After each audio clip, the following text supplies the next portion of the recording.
Money politiknya, pertama itu yang berbeda, si pemberinya juga diancam Cam, sanksi, kurungan. pidana gitu ya, kurungan sama denda gitu ya. Terus kemudian, si penerimanya juga dengan ancaman yang sama.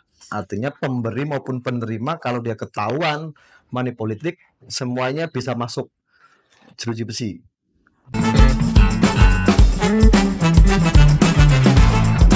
Audio Jungle.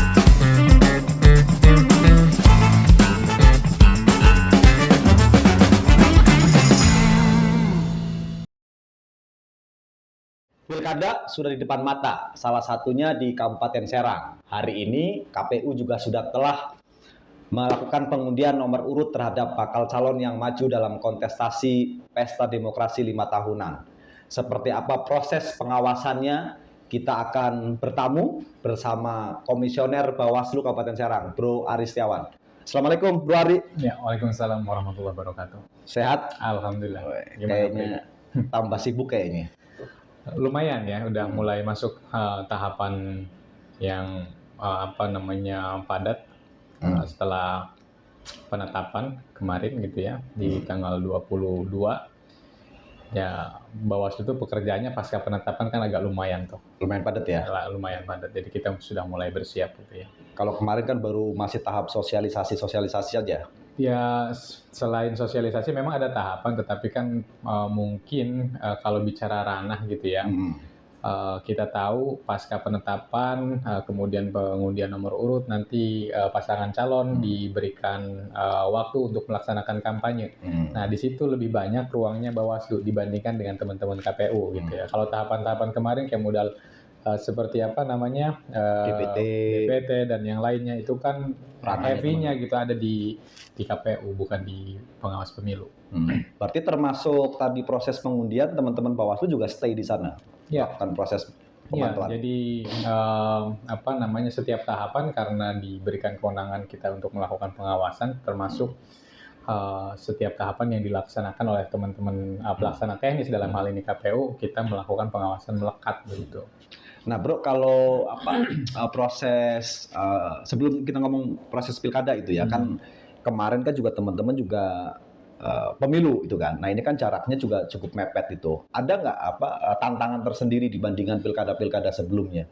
Karena kan sekarang juga kemarin juga proses kan belum semuanya rampung kan. Sekarang juga DPR RI-nya belum dilantik gitu. Nah, ini ada tantangan tersendiri nggak, Bro? Ya, tentunya kalau bicara tantangan yang berbeda situasi pilkada terakhir gitu ya. Pilkada terakhir kan di 2020 kita tahu itu jedanya agak cukup panjang pasca pemilu di 2019 gitu ya. Sementara untuk pilkada 2024 ini kan memang agenda serentak gitu ya. Iya.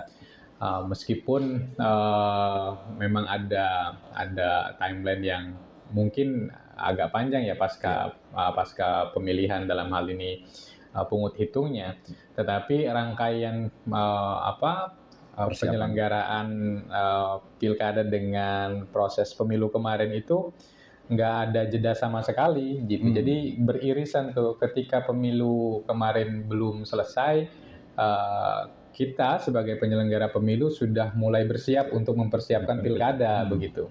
Belum lagi kayak beberapa daerah yang PSU dan sebagainya kan. Iya, PSU, kemudian kemarin kan di pemilu juga di beberapa wilayah termasuk Kabupaten Serang juga kan ada yang masuk PHPU di Mahkamah Konstitusi. Itu kan cukup panjang gitu ya. Sementara pilkada pasca pengumuman hasil gitu ya, pemilu kemarin sebetulnya tahapannya sudah masuk tuh, tahapan persiapan. Oh ya. Tahapan persiapannya sudah masuk. Gitu. Jadi memang tantangannya pertama kita tidak punya harus betul-betul concern terhadap timeline yang sudah ada gitu ya. Kita lewat sedikit tentunya ini akan mempengaruhi proses secara keseluruhan begitu. Jadi memang ya perlu kita pantau betul bicara timelinenya ya. Di samping itu juga ya sepertinya gitu ya, kehebohan, mungkin dinamika pemilu 2024 kemarin juga suasananya masih ada gitu ya. Ya. Apalagi yang kemudian mungkin ada yang cukup apa ya, tanda kutip mungkin ada konflik dan yang lainnya. Nah ini kan perlu manajemen yang baik begitu. Tapi KPU Kabupaten Serang sama kayak kota Serang kan. Kalau kota Serang kan kemarin lumayan hangat gitu lah ya saat proses. Kalau dinamika di Kabupaten Serang gimana? Pemilu Ya, kemarin. kemarin kan memang teman-teman juga ya masyarakat mungkin melihat bagaimana proses apa namanya perselisihan hasil di Mahkamah Konstitusi gitu ya, itu memang cukup hangat.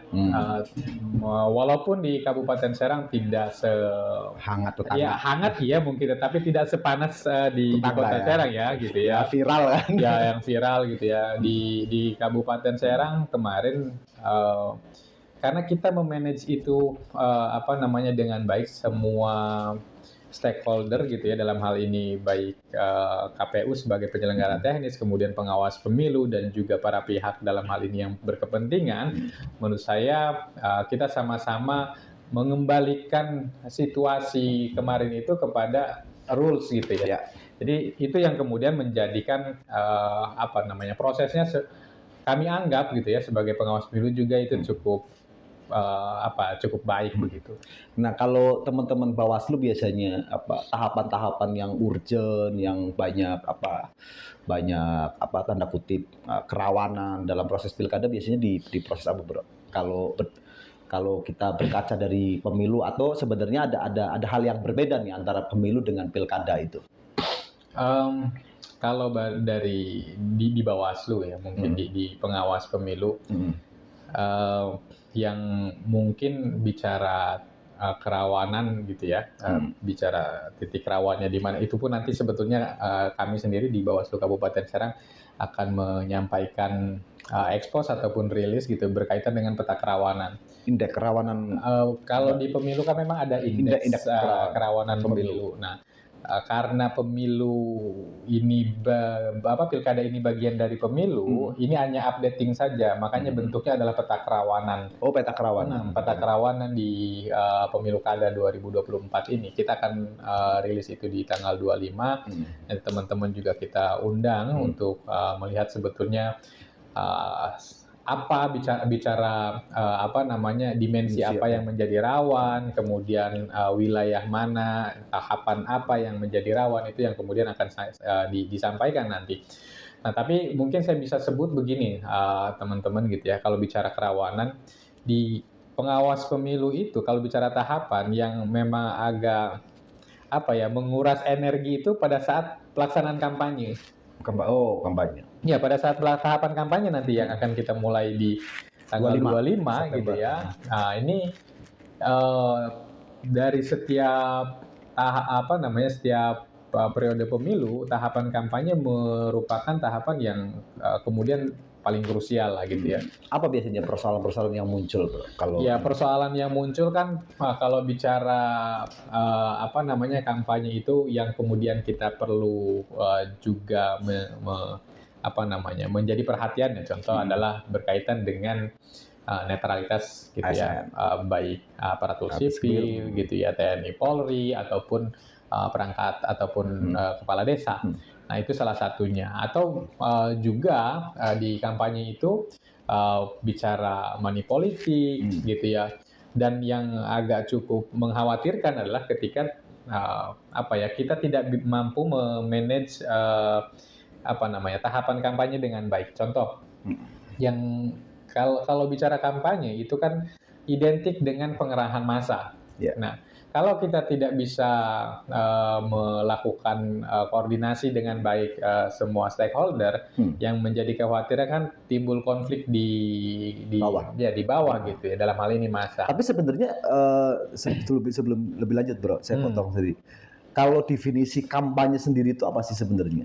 Kan suka ada tafsir nih, ada yang bilang kalau kampanye itu ya calon menyampaikan program, visi misi dan sebagainya. Nah, tapi sebenarnya definisi baku dari aturan PKPU atau undang-undang sendiri yang disebut kampanye itu kan. Karena kan orang suka berdalih, oh saya bukan tim sukses, saya bukan ini, saya jadi nggak masuk kampanye gitu. Gini, perlu disampaikan hari ini tuh ada perbedaan bicara kampanye. Kalau ranahnya nanti masuk ke kemudian tindak lanjut dari pengawas pemilu ya, ketika ada dugaan pelanggaran di tahapan kampanye, kita pasti akan masuk pada wilayah subjek perbuatan, kemudian sanksinya masuk kategori sanksi apa begitu ya. Tapi secara umum memang definisi kampanyenya tetap sama gitu ya bro. Gini, kalau bicara kampanye itu apa sih sebetulnya? Kampanye itu kan penyampaian visi misi program yang dilakukan oleh pasangan calon gitu ya, untuk untuk mengajak untuk memilih gitu, atau untuk dipilih. Nah, itu definisi kampanyenya itu sendiri yang bisa dilakukan selain oleh si pasangan calon itu sendiri, juga bisa dilakukan oleh tim kampanye yang kemudian nanti dibentuk gitu ya. Nah, bedanya memang Dan harus terdaftar. harus terdaftar kalau tim kampanye gitu ya. Cuman bedanya begini, di pemilu ini beda ini ya. Di pemilu itu kalau bicara tindak lanjut dari dugaan pelanggaran yang memang di tahapan kampanye, itu di ketentuannya lebih banyak menyasar pada tim kampanye Dan kandidat dan tim kampanye. ya, artinya pasangan calon gitu ya, Dan ataupun tim yang terdaftar ya. Gitu. yang terdaftar. Nah, itu sehingga ketika kita mau proses, contoh itu harus melihat apakah ini adalah pasangan calon, kandidat atau bukan gitu ya. Apakah dia masuk timnya juga terdaftar atau tidak di KPU gitu ya. Nah, kalau di pilkada ini kan berbeda gitu. Banyak ketentuan pasal memang meskipun contoh ada dugaan pelanggaran, ada ketentuan pasal yang memang mengikat pasangan calon, mengikat tim, tapi lebih banyak juga mengikat orang perseorang gitu ya. Oh, artinya Orang per orang. Artinya walaupun dia bukan tim kandidat, ketika dia melakukan tanda kutip pelanggaran, dia ada pasal sendiri. Ada pasal sendiri gitu ya di tahapan kampanye. Contoh bicara money politik gitu. Itu kalau di pemilu contoh di tahapan kampanyenya sendiri itu lebih banyak menyasarnya itu di tim kampanye. Gitu ya, atau di calon itu sendiri. Tapi kalau di pemilihan atau pilkada itu sekarang contoh itu bisa menyasar ke semuanya orang per orang. Artinya misalnya saya nih, saya bukan bagian dari tim kampanye yang terdaftar sebagainya. Ketika saya tanda kutip sebenarnya pengenlah mendukung orang yang saya sukai begitu ya. Tapi dengan cara yang salah, contohnya yang iming-iming gitu. Diduga tadi itu masuk ke dalam kategori pelanggaran. Ada beberapa pasal yang memungkinkan gitu. Tapi lagi-lagi pengawas pemilu nanti pasti akan melihat, gitu ya. Di kita itu kan cara kerjanya. Pertama, jika kemudian ada dugaan pelanggaran, kalau kita temukan dan kita on spot contoh ya, yang harus dilakukan oleh pengawas pemilu apa? Tidak langsung ke wilayah penanganan pelanggaran atau penindakan, tapi mereka harus melakukan upaya pencegahan terlebih dahulu. Bisa jadi Om Supri ini nggak paham bicara aturan. Atau saya karena suka dengan kandidat ini, saya mau bantu begitu ya. Nah, kemudian ketahuan di lapangan. Nah, itu harus diingatkan. Gitu ya. Tapi kalau kemudian diingatkan, sudah dihimbau gitu ya, diberikan upaya pencegahan tapi masih melakukan, maka ada ranah selanjutnya itu proses penindakan yang dilakukan oleh pengawas pemilu. Itu bedanya ya. Artinya secara regulasi ada perbedaan antara pilkada dengan pemilu. Banyak, tentunya banyak perbedaannya gitu ya. Dari sisi teknis pelaksanaan, kemudian tadi itu cara kemudian pengawas pemilu melakukan tindak lanjut dari dugaan pelanggaran, itu banyak yang berbeda. Tapi yang paling krusial itu memang money politik masih di seputar itu, atau ada isu-isu strategis lain itu kalau berdasarkan tadi pemetaan kerawanan itu. Kalau di indeks kerawanan pemilu kemarin kan yang jadi isu krusial itu kan money politik, netralitas ASN, kemudian isu SYARA gitu ya, sama informasi hoax dan disinformasi. Nah, kalau pilkada juga hampir sama atau Hampir sama, jadi secara keseluruhan bicara kerawanan gitu ya, bicara di tahapan ataupun dimensinya itu hampir sama antara pemilu dengan pilkada itu sendiri. Gitu. Cuman ada beberapa mungkin kayak model isu apa namanya SARA di kita mungkin ya di Kabupaten Serang kan termasuk yang nggak apa ya namanya tidak kuat begitu ya, tidak terlalu muncul ya dibandingkan mungkin untuk kabupaten kota yang lain gitu ya, atau daerah yang lain. Nah, tetapi kalau bicara apa namanya money politik, netralitas ASN penyelenggara dan yang lainnya ini masih lumayan begitu ya. Kalau di indeks kerawanan kan ada ininya bro, ada kategori itu kan, tinggi, sedang, rendah itu. Kalau Kabupaten Serang masuk yang wilayah mana itu? Kalau Kabupaten Serang sendiri masuk kategori sedang. Kemarin Bawaslu Provinsi kan sudah melakukan rilis gitu ya, bicara kabupaten kota yang kemudian peta kerawanannya di mana posisinya. Kabupaten Serang masuk ke dalam kategori sedang. Gitu. Karena apa? Gitu ya. Kategori sedang itu akumulasi dari beberapa indikator yang masuk gitu ya. Jadi demikian kemudian kita masuk ke dalam contoh ketika di kategori ini apa namanya sosial politik ada.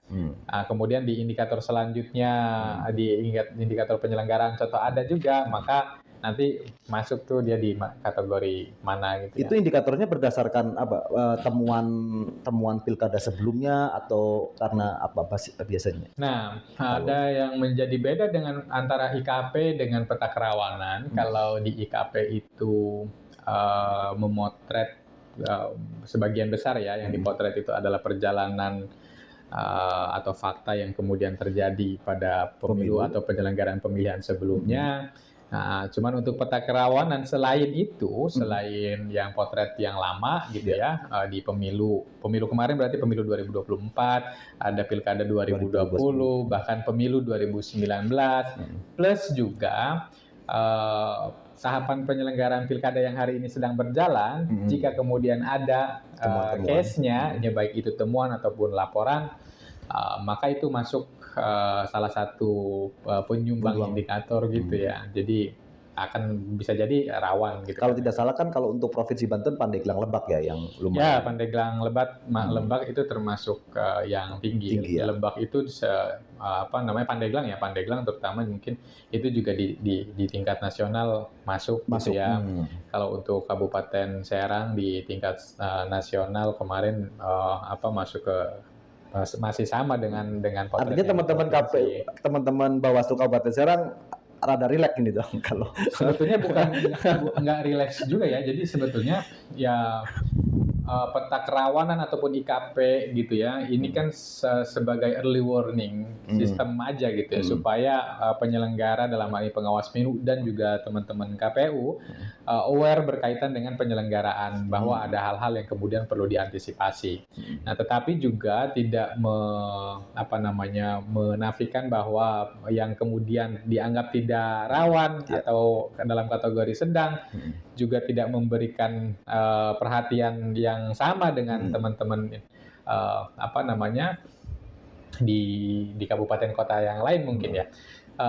Contoh begini, di kita bisa jadi yang kemudian di pemilu 2020 contoh ya, Kabupaten Serang masuk dalam kategori yang tinggi. Karena pernah ada kasus kan dulu ya. Iya, artinya kan itu kan potret lama. Tahun berapa itu dulu? Di 2000 di Pilgub. Di Pilgub kan. 2017 sampai 2017. Pernah juga kan ada yang masuk pesantren kan? Iya. Ya, karena itu kemudian menjadi rawan tinggi contoh ya. Tapi ternyata ya kita nggak begitu gitu ya. Faktanya pada saat penyelenggaraan. Bahkan yang muncul contoh di wilayah lain yang dianggap tidak rawan gitu. Maka tetap peta kerawanan yang baik dari wilayah lain pun, apalagi bicara dimensi dan indikatornya, itu menjadi perhatian kita. Tapi gini loh bro, kalau saya berkaca yang paling dekat saja lah ya, misalnya pemilu 2024 kemarin itu ya. Jadi pasca pemilu itu ya banyak banget nih calon-calon pileg lah, caleg-caleg gitu, mau yang menang maupun yang kalah itu ya mereka hampir semua tuh nadanya. Pemilu kemarin itu adalah pemilu yang barbar itu kan, tanda kutip money politik itu gila-gilaan gitu kan. Nah ini kan apakah ini juga nggak jadi sinyalmen bahwa pilkada juga potensinya akan begitu itu ya? Ya tentu menjadi perhatian bersama begitu ya, meskipun salah satu tantangan mungkin bagi pengawas pemilu di Bawaslu, nada yang demikian begitu ya, kadang kan begini, di masyarakat itu muncul, tapi awareness publik dalam hal ini masyarakat untuk menyampaikan laporan. Saya punya pengalaman di 2018 pada saat pemilu 2019 contoh ya, terus pilkada 2020, terus kemudian kemarin di pemilu 2024. Di pengawas pemilu dengan sumber daya kita yang sangat terbatas, saya sampaikan ya sangat terbatas, berbeda dengan teman-teman KPU gitu ya. Kita di pengawas pemilu itu kan di level kecamatan cuma 3 orang, dibantu beberapa staf. Oh, gitu kalau PPK 5 ya? Kalau PPK kan 5, di tingkat desa cuma 1 orang. Nah, untuk kemudian melakukan pengawasan di wilayahnya itu, kita tahu yang tanda kutip mungkin ya, pemain di lapangan itu kan tahu kalau ada pengawas dia akan tidak melakukan itu. Nah, cuman yang jadi tantangan adalah ketika publik juga kalau memang mengetahui itu dan mau menyampaikan laporan itu ya sampaikan gitu di pengawas pemilu dengan tadi itu ya informasi yang disampaikan kemudian mau mereka menyampaikan laporan. Karena pengalaman 2019 biasanya gitu ya, itu kan cuma rame di media. Saya punya pengalaman itu ketika rame di media kan saya tindak lanjuti gitu ya. Saya tindak lanjuti kayak Om Supri rame di media nih. Ya saya konfirmasi dong ke Om Supri gimana informasinya, karena ketika muncul informasi apapun, pengawas pemilu itu kan harus melakukan penelusuran jika tidak Tapi jangan juga seperti Bawaslu tetangga ya kan, undang-undang wartawan gitu kan. Itu kan jadi nggak enak gitu. Jadi kesannya. Iya, jadi tadi prosesnya ya kita masih punya PR lah gitu ya. PR besar di mana saya nggak tahu kenapa satu sisi mungkin ya hal demikian gitu ya, bicara contoh money politik juga tinggi dari pemilu ke pemilu gitu ya, ataupun pilkada ke pilkada, karena masyarakat kita itu masih menerima gitu ya. Nah, ini kan sebetulnya semacam teori ekonomi gitu ya. Ya kalau seandainya demand-nya nggak ada, supply-nya tuh kayaknya sih ketutup gitu ya. Karena ada yang bilang kalau pemilu tanpa money politik itu partisipasinya rendah tuh. Ini enggak, memang riset menyatakan demikian, tapi kan itu juga jadi problem itu. Artinya kan ini juga jadi PR buat teman-teman penyelenggara itu ya, KPU termasuk Bawaslu itu kan, pada satu sisi pengen partisipasinya tinggi, tapi tadi kalau partisipasi tinggi tapi dengan cara-cara yang salah itu ya, misalnya membiarkan money politik dan sebagainya, ini kan juga ada problem. Tapi ini juga bro, kemarin kan saya ikut konferensi persnya teman-teman Bawaslu provinsi. Salah satu yang menjadi isu strategis adalah soal kompetensi lembaga ad hoc nih gitu. Nah sementara kan teman-teman Bawaslu juga sekarang lagi proses rekrutmen untuk pengawas TPS itu. Nah gimana itu teman-teman menggaransi agar teman-teman di ad hoc ini juga punya kesepemahaman yang sama dengan komisioner yang ada di tingkat kabupaten. Sementara kan mereka juga jadi ujung tombak teman-teman Bawaslu kan, karena mereka langsung yang bersentuhan dengan masyarakat.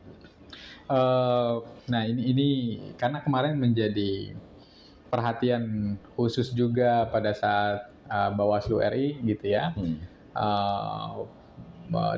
RDP dengan Komisi 2, kemudian juga kemarin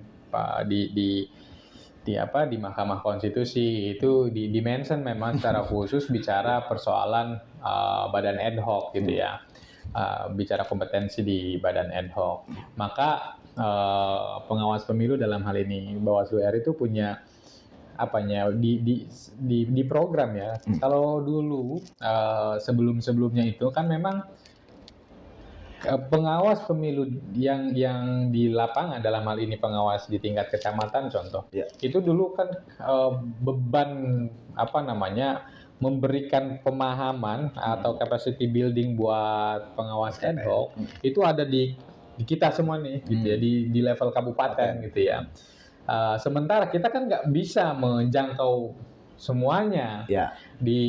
Ditambah contoh kalau sudah masuk ke level pengawas TPS kan nggak mungkin dilakukan oleh pengawas pemilu di level kabupaten kota. Nah sekarang tuh kecamatan gitu ya diberikan ruang ya untuk kemudian menyusun program peningkatan kapasitas gitu ya. Makanya itu kemudian yang kita dorong. Sekarang kan didistribusi tuh, bahkan pengawas di pemilu-pemilu sebelumnya tuh pengawas tingkat kecamatan nggak ada tuh yang namanya program sosialisasi partisipatif. Contoh itu adanya di kita. Kalau sekarang kan kita kasih kecamatan karena mereka yang bisa turun ke bawah kan gitu dan punya waktu cukup gitu ya dibandingkan mungkin di tingkat kabupaten kota. Nah, ya itu menjadi tantangan dan sekarang sih menjadi concern kita bersama lah gitu ya, supaya tidak kemudian terjadi lagi ada penyelenggara ad hoc yang tidak paham sebetulnya apa kerja mereka. Nah, di lain sisi kita juga menyusun yang namanya buku saku, contoh ya untuk pegangan mereka, yang memang karena kalau pengawas pemilu Om Supri gitu ya. Berbeda dengan teman-teman KPU contoh. Bacaannya kan kalau KPU karena mereka penyelenggara teknis ya cukup teknisnya aja gitu. Satu PKPU tahapan dia baca ya selesai. Sementara pengawas pemilu dia harus baca PKPU begitu ya, kemudian Perbawaslu, bahkan ada aturan lain karena kan kita salah satu ini jadi bagian kewenangan kita untuk diawasi kan ketentuan lainnya contoh. Nah makanya kita rumuskan tuh yang namanya buku saku itu langsung kepada contoh karena pengawas TPS ya tahapannya di tahapan TPS aja gitu, nggak perlu mereka baca PKPU-nya tetapi langsung cara kerja mereka di TPS itu seperti apa? Iya, karena harusnya pengawas itu harus lebih pintar dari yang diawasi kan? Iya. Kalau yang diawasi lebih pintar ini kan repot ini. Nanti diakalin sama yang diawasi. Betul. Punya pengalaman kita kalau mentalnya tidak kuat itu di 2019 mungkin teman-teman tahu juga kan di Banten itu di 2019 ada salah satu calon anggota legislatif itu mantan Menteri Hukum dan HAM, kalau tidak salah kan. Di Kabupaten Serang. Di 2019 di Provinsi Banten, bukan di Kabupaten Serang, di Provinsi Banten. Pokoknya ada kejadian di salah satu kabupaten kota gitu ya. Ketika penurunan alat peraga kampanye, contoh. Dan ketika penurunan alat peraga kampanye, si calon ini lewat posisinya ketika yang diturunkan alat peraga kampanye yang bersangkutan kan. Marah lah dia. Ya marah. Berhadapannya kan sama mantan Menteri Hukum kan gitu. Tapi untungnya si pengawas pemilu ini dalam posisi paham dengan aturannya gitu ya. Jadi kebayang kan kalau tidak paham ya habis dan gitu kan. Iya, karena saya kan di lapangan itu ya, setiap pemilu, setiap pilkada itu kan keliling gitu ya. Ya ada lah, misalnya kadang-kadang pengawas nggak paham nih soal teknis, bagaimana warga jam berapa mulai, adalah pernah kejadian itu ya. Untungnya waktu itu bisa dikomunikasikan sama yang lebih atasnya, yang tingkat kelurahan atau apa, itu akhirnya bisa selesai. Nah, dan yang sering nih jadi rumor di lapangan itu adalah ketika rekrutmen pengawas TPS maupun anggota KPPS nih misalnya bro, banyak sekali kader-kader partai yang juga berkepentingan di sana itu, yang coba eh, yang coba melakukan ya tanda kutip infiltrasi itu ya, sehingga dia punya orang nih di pengawas TPS. Nah, antisipasi apa yang dilakukan teman-teman Bawaslu? Sama ini ada pertanyaan titipan nih. Tanggapan banyak panwascam yang bermain dengan paslon di pilkada. Kan nyambung ya ada pertanyaan tadi itu lah. Karena partai juga pasti berkepentingan, dia punya orang-orang yang ada di tanda kutip ditaruh di penyelenggara, sehingga dia juga kalaupun tidak tanda kutip melakukan kecurangan, paling tidak informasinya diupdate. Nah, gimana teman-teman Bawaslu mengantisipasi hal semacam itu? Pertama begini, ketika melakukan rekrutmen, salah satu yang kemudian dipastikan oleh kita gitu ya, berkaitan contoh badan ad hoc. Ada salah satu syarat memang bukan anggota partai politik, gitu ya. Itu satu. Yang secara spesifik memang harus diperhatikan betul. Sekarang contoh ketika teman-teman KPU kan punya sistem juga tuh sekarang tuh ya, yang kemudian ketika kita cross check NIK-nya apakah muncul dia sebagai teridentifikasi di Sipol gitu ya. Nah, teridentifikasi di Sipol, maka langkah selanjutnya adalah melakukan konfirmasi. Karena juga Om Supri gitu ya, kalau hanya terdaftar di Sipol contoh, tanpa dikonfirmasi, di cross check, banyak sekali yang mengadu juga ke pengawas pemilu, dalam ini ke Bawaslu gitu, masyarakat yang tahu-tahu masuk masuk ke Sipol contoh, yang dia laporan ke Bawaslu kenapa? Contoh dia mau mendaftarkan sebagai ASN, nggak bisa. Nggak bisa dia, padahal nggak pernah merasa sebagai anggota partai politik gitu. Kan itu juga kasihan, makanya perlu dilakukan cross check, kemudian profiling, dan kita juga membuka ruang publik dalam hal ini masyarakat untuk memberikan masukan gitu ya terkait dengan profil masing-masing nanti pendaftar. Kan kalau sudah masuk di kita akan diumumkan gitu ya siapa untuk memberikan masukan. Dan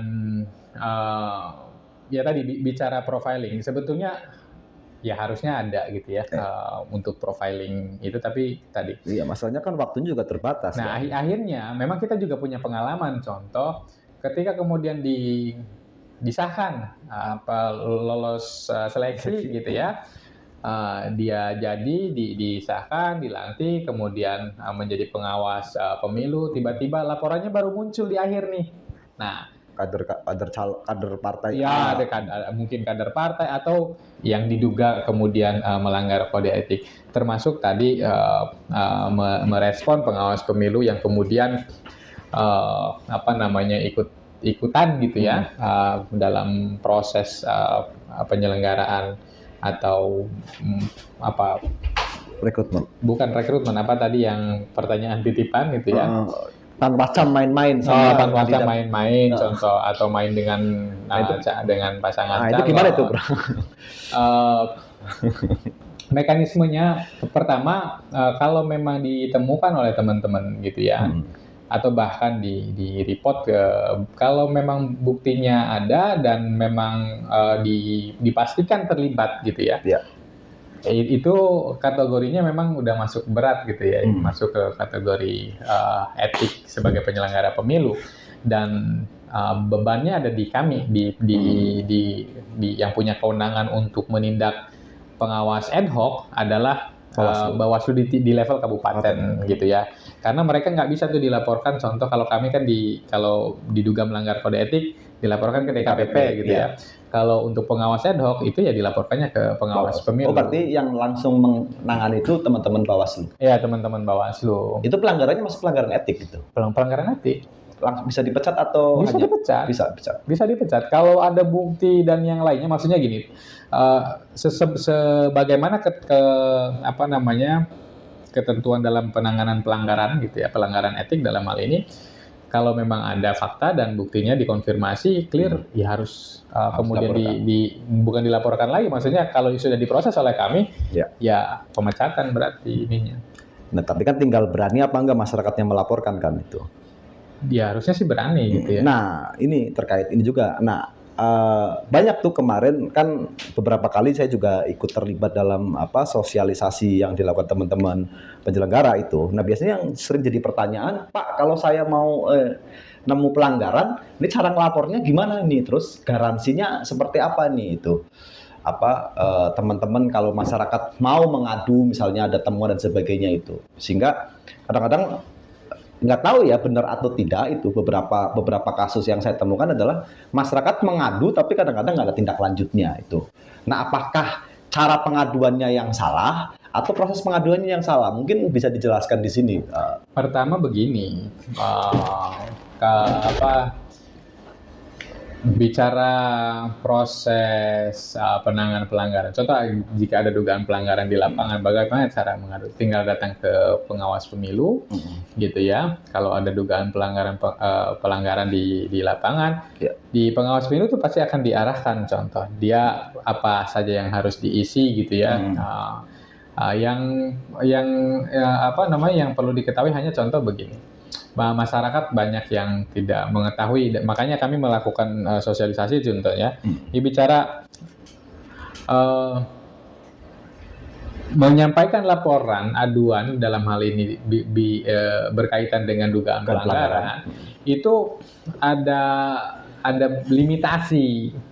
Ada batas waktunya. Ada batas waktunya, ada limitasi yang kemudian banyak orang mungkin melihat gitu ya. Karena gini, yang perlu dipenuhi sekali lagi oleh pengawas pemilu ketika melakukan proses penanganan pelanggaran itu pertama harus clear syarat formilnya, kemudian harus clear syarat materialnya. Apa itu, Bro? Ya, syarat formilnya contoh. Ya, bicara syarat formil ini yang melaporkan, apalagi untuk pilkada ini, kalau kemarin tuh ya pemilu, siapapun warga negara Indonesia yang punya KTP boleh melaporkan. Boleh melaporkan. Mau orang Bandung laporan di Kabupaten Serang, gitu ya, terkait dengan dugaan pelanggaran yang ada di Kabupaten Serang, itu bisa diterima. Tapi kalau sekarang di pemilu, pilkada, di pilkada, semua masyarakat Kabupaten Serang yang sudah memiliki KTP bisa menyampaikan laporan. Gimana kalau ada Kabupaten Tangerang, masyarakat Kabupaten Serang, Tangerang ke Kabupaten Serang? Ya nggak bisa. Oh nggak bisa? Karena bicara hak pilihnya di mana. Bedanya itu. Kalau pemilu, mau warga manapun, asal warga negara Indonesia, boleh tuh melaporkan dugaan pelanggaran. Yang sudah bisa 17 tahun atau yang sudah memiliki KTP itu satu. Kalau pilkada, pilkadanya Kabupaten Serang, berarti warga Kabupaten Serang. Contoh kalau kita Kabupaten Serang mau laporan di Lebak, berarti urusannya bukan terkait dengan pilkada Kabupaten Serangnya, tetapi bicara pemilu provinsinya atau gubernurnya. Provinsi ya. Nah, hal-hal begitu bisa, tapi kalau itu salah satu syarat formil. Ya, jadi itu. Yang kedua, syarat formil lainnya adalah penyampaian laporan itu tidak boleh lebih dari 7 hari sejak diketahui. Bukan kejadian, sejak diketahui. Oh, misalnya hari ini dia tahu, misalnya ada dugaan pelanggaran, berarti maksimal 1 minggu. 7 hari kerja. 7 hari kalender sekarang. Kalau lewat dari itu nggak bisa diproses, nggak memenuhi. Ya, lewat dari itu tidak bisa, bukan tidak bisa. Artinya nantinya dalam kajiannya tidak terpenuhi syarat formilnya. Dianggap tidak penuh ya. Karena gini. Diterima ya laporannya. Ya, semua laporan apapun itu, pengawas pemilu tidak boleh kemudian tidak menerima laporan. Contoh menolak laporan enggak, tetap diterima. Tapi kemudian nanti akan diverifikasi ataupun dikaji gitu oleh teman-teman.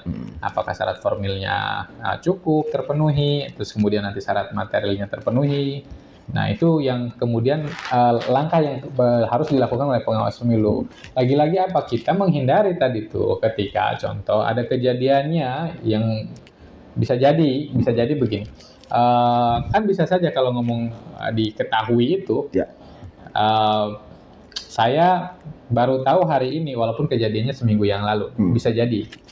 Ya, tapi kadang juga itu biasanya jadi strategi sendiri kan. Ya. Gitu. Jadi dilaporkannya ya contoh kejadiannya udah 1 bulan, 2 bulan yang lalu.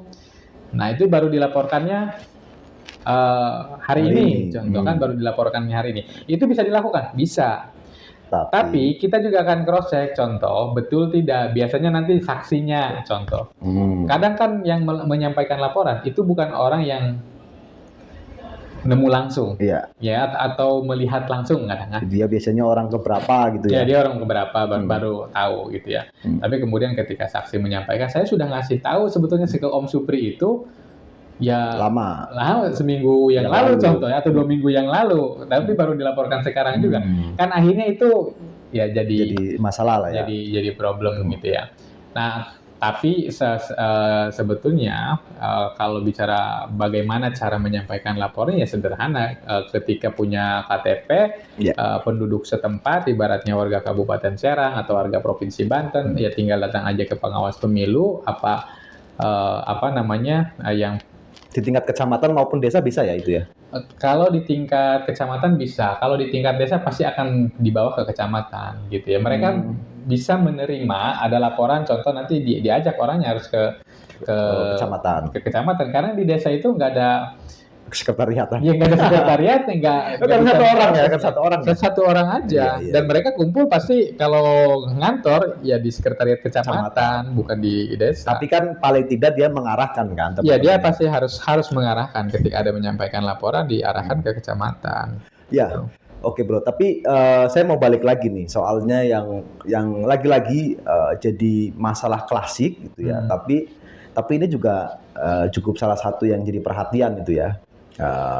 Yaitu money politik dan netralitas ASN. Nah, bagi pelaku-pelaku ini apa sih ancaman terberat gitu ya? Kalau dia sampai melakukan itu dan terbukti itu ya? Karena kan menurut saya ini yang jadi masalah krusial itu ya. Ya mungkin berdasarkan tadi peta kerawanan Kabupaten Serang kategorinya sedang. Tapi bahwa pernah ada case itu terjadi, itu kan pernah, walaupun pilgub itu ya. Tapi kan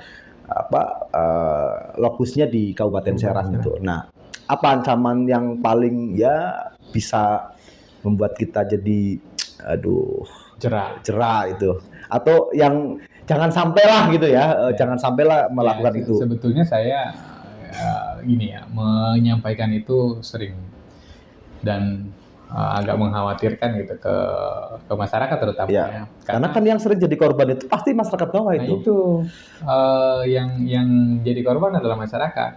Apalagi untuk pilkada agak mengkhawatirkan gitu ya di regulasinya.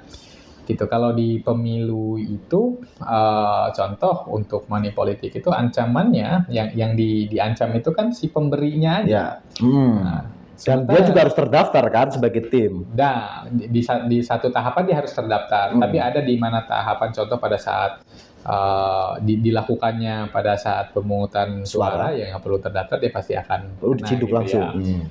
Tapi kalau pilkada ini selain si pemberi juga diancam yang sama itu si penerimanya begitu. Ini nih harus didengerin ini. Jadi money politiknya pertama itu yang berbeda, si pemberinya juga diancam sanksi kurungan pidana gitu ya, kurungan sama denda gitu ya. Terus kemudian si penerimanya juga dengan ancaman yang sama. Artinya pemberi maupun penerima kalau dia ketahuan money politik semuanya bisa masuk jeruji besi. Dia bisa didorong lah gitu, maksudnya bisa diproses ke sana. Ya, pokoknya lo siap-siap lah terancam itu lah ya gitu. Ditambah begini Om gitu ya bicara. Berapa tahun itu? Beda-beda ya. Kalau saya tidak salah gitu ya, mulai dari hitungannya bulanan ya, 24 bulan begitu ya. Lumayan itu. 24 bulan berarti 2 tahun ya. 2 tahun. Ya, dan itu teman-teman sekalian. Belum dendanya kan? Ya, dan di pidana pemilu dan pemilihan dalam hal ini pilkada, perbedaannya juga di sanksi. Gitu ya. Kalau di pemilu itu sanksinya diancam sanksi maksimum. Jadi maksimum sanksi 24 bulan contoh di pemilu tuh. Kalau di pilkada itu minimum sanksi minimum 24 minimal bulan. Iya, artinya bisa lebih dong. Bisa lebih. Artinya yang minimumnya itu berarti tuntutan jaksa itu di situ gitu. Kalau nanti masuk ke pengadilan nggak bisa dia nuntut di lebih rendah daripada sanksi minimum gitu ya. Dia karena di situ perbedaannya memang agak ngeri kalau Ngeri ya. Iya, ini juga harus jadi perhatian soalnya kan masyarakat itu kan taunya ya saya kan terima doang penerima manfaat KPM gitu kan. Taunya mau lo KPM mau lo yang beri, kalau lo money politik ya siap-siap diciduk kan gitu. Dan minimal ya itu ya. sanksi Nah, minimal. nanti kita kasih teksnya lah apa pasal apa pasal pastinya sama apa sanksinya seperti apa, karena kita kan ingin demokrasi kita ini kan sehat, demokrasi kita bermartabat, kita ingin apa mendapatkan pemilih yang benar-benar ideal seperti harapan masyarakat, bahwa masih banyak kekurangan-kekurangan ya siapa sih orang yang sempurna kan begitu, kalau mau sempurna kan jadi malaikat aja gitu. Oke, terakhir Mas Ari, apa yang mau disampaikan buat masyarakat Kabupaten Serang yang sebentar lagi juga akan memilih calon bupati gitu ya dan wakil bupati untuk periode 2024-2029 ya? 2009 apa ini? Karena kan kita sudah pengundian nomor urut dan di tanggal 25 sudah start kampanye. Apa yang ingin teman-teman Bawaslu sampaikan kepada masyarakat? Saya sampaikan begini, kampanye kan sudah dimulai nanti di tanggal 25. Masyarakat yang ada di Kabupaten Serang bisa melihat visi misi track record masing-masing pasangan calon lah begitu ya. Itu yang harus menjadi penentu, menentukan siapa yang kemudian akan dipilih ke depan. Jangan kemudian itu berdasarkan tadi yang Om Supri bilang bahwa bicara karena uang gitu ya, money politik, karena dampaknya luar biasa. Gimana pun juga demokrasi kita tidak sehat, ditambah pemilu dan pemilihan ataupun pilkada itu akan menjadi mahal. Lagi-lagi nanti ke depan suatu saat itu ya, kan semua orang punya cita-cita. Om Supri mungkin punya cita-cita ke depan siapa, kita nggak pernah tahu, bercita-cita jadi wali kota contoh ya. Cita-cita jadi bupati Pak. Iya, cita-cita jadi bupati ya contoh ya. Ya kalau orang yang punya kapasitas, kemampuan gitu ya, dan punya visi untuk membangun di daerahnya masing-masing, tetapi kalau kondisi masyarakatnya masih tadi itu persepsinya yang menentukan pemimpin di masing-masing daerah karena uang, tentu cost-nya akan mahal. Bagi orang yang tidak punya cost gitu ya, yang besar, ini bukan cukup ya, tapi besar. Kalau cukup kan memang mungkin ada cost politik gitu ya. Tapi kalau tidak punya cost yang besar, orang-orang yang punya kapasitas, punya integritas, ya nggak bakalan punya kesempatan gitu. Oke, teman-teman warga Kabupaten Serang, jangan lupa gunakan hak suaranya di tanggal 27 November untuk menentukan pemimpin yang akan memimpin Kabupaten Serang. Sekali lagi, pilkada adalah kedaulatan rakyat, artinya disitulah harapan kita sebagai rakyat akan dititipkan kepada orang yang akan kita pilih. Sampai ketemu di edisi pertama berikutnya. Bye-bye.